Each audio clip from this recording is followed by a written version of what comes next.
E junta-se agora em direto por videochamada o economista Pedro Brinca. Boa noite, bem-vindo.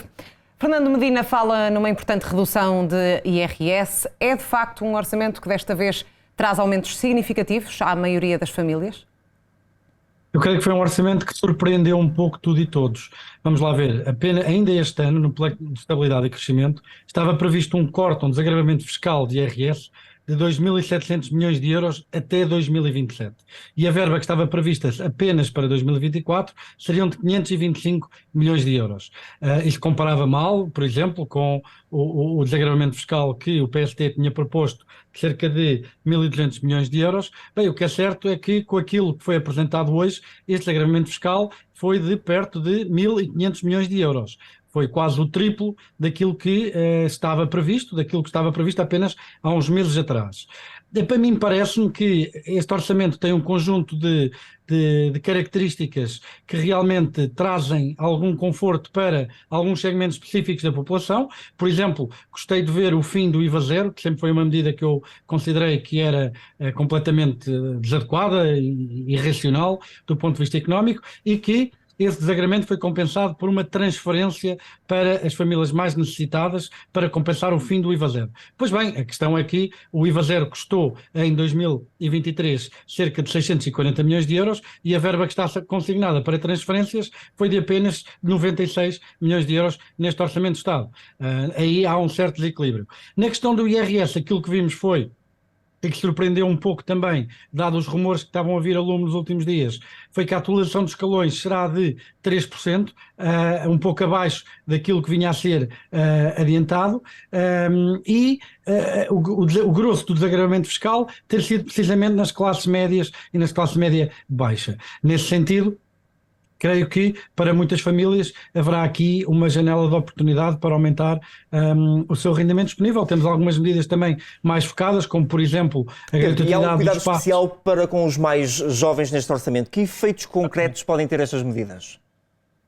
Para os mais jovens temos a questão do IRS zero, que é 0% no primeiro ano de descontos, 25% do IRS que seria pago apenas no segundo ano, 50% no terceiro e no quarto e 75% do IRS que pagaria se não fosse abrangido no quinto ano. Nesse sentido, há aqui um desagravamento fiscal no princípio, mas mais uma vez estas medidas para os jovens, a qual podemos somar não apenas os jovens que trabalham, mas por exemplo a gratuidade dos passos para os estudantes até aos 23 anos, são medidas que não compensam, obviamente, um grande problema estrutural que Portugal tem.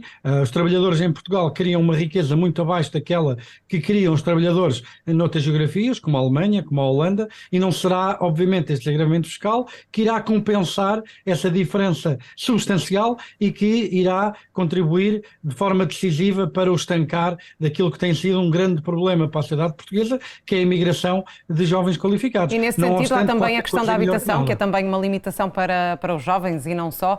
Neste setor, algo mais haveria para fazer? Que análise é que faz do que foi anunciado?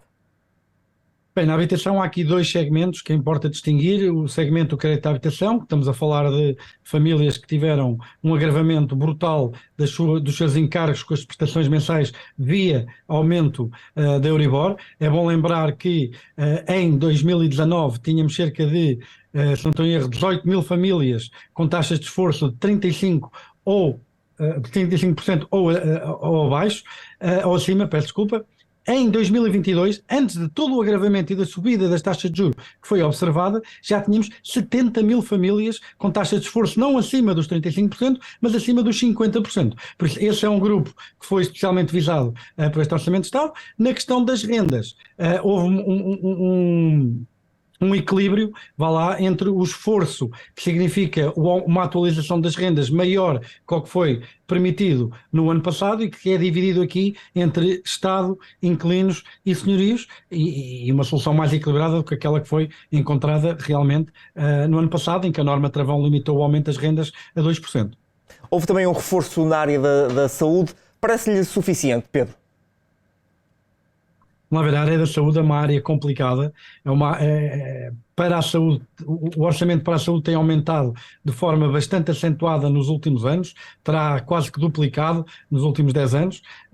Não sei se será suficiente para manter a paz social, vamos ver. Há uma parte que é investimento, que não irá para salários, vamos ver como será. Eu acho que há aqui uma grande expectativa em perceber de que maneira é que este orçamento consegue trazer a paz social que o país não tem tido, nomeadamente na questão dos professores, nomeadamente na questão dos médicos e de mais alguns profissionais que têm ocupado as ruas e que têm sido fontes de enorme contestação. E para terminar, não queríamos deixar de ouvir também sobre as empresas. Este é um orçamento amigo das empresas? Bem, o Governo continuou, pelo menos o que podemos dizer do Governo relativamente a isto, é que foi coerente na sua decisão de não desagravar o IRC, privilegiou o IRS, não tocou no IRC, mas diminuiu algumas das tributações autónomas, por exemplo, sobre a aquisição de veículos, e reforçou alguns dos mecanismos e de incentivos para investigação e desenvolvimento. Mas naquilo que se chama o principal bolo da estrutura fiscal sobre as empresas, que são as taxas estatutárias de IRC, estas, tanto quanto foi dado a perceber, não foram tocadas e, nesse sentido, a posição relativamente pouco competitiva que a taxação sobre empresas tem em Portugal face aos seus congêneres europeus, essa mantém-se e não foi aliviada. Muito bem, Pedro, muito obrigado pela análise e até uma próxima oportunidade aqui na Record TV. Obrigado e boa noite. Boa noite.